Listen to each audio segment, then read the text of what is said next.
தமிழ் சினிமாவில் காதலித்து திருமணம் செய்த ஜோடிகளில் சினேகா பிரசன்னா ஜோடியும் ஒன்று. கடந்த 2012ஆம் ஆண்டு மே மாதம் இருவரும் பெற்றோர்கள் சம்மதத்துடன் திருமணம் செய்தனர்.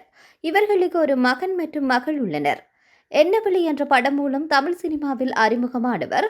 இந்த படத்தை தொடர்ந்து ஆனந்தம், பார்த்தாலே பரவசம், பொன்னகை தேசம், உன்னை நினைத்து விரும்புகின்றேன், ஏப்ரல் மாதத்தில் வசீகரா என நிறைய ஹிட் படங்களை கொடுத்திருக்கின்றார்.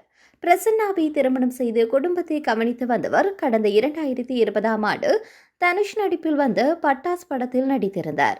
விஜயின் கோட் படத்தில் நடித்தவர். கடைசியாக டிராகன் படத்தில் சிறப்பு தோற்றத்தில் நடித்தார். தற்போது சமூக வலைதளங்களில் பிரசன்னா சினேகா கொடுத்த பழைய பேட்டி வலம் வருகிறது. அதில் சினேகா தனக்கு ஓசிடி பிரச்சனை இருப்பதாக கூறியிருக்கின்றார். இவருடைய பேச்சுக்கு உடனே பிரசன்னா, ஆமாம், வீட்டையே 3 முறை மாற்றி இருக்காங்க. அதே போல் அவங்க மாத்தாம இருக்கும் ஒரே விடயம் என்னவென்றால் அது நான் தான் என கிண்டலாக பேசியிருக்கின்றார். எல்லாம் கிளீனாக இருக்க வேண்டும் என எதிர்பார்ப்பேன். இந்த ஓசிடி பிரச்சனை அரிதான பிரச்சனையாக இருந்தாலும் இதனால் பெரிய அச்சப்பட தேவையில்லை என்று அவர் கூறியிருக்கின்றார்.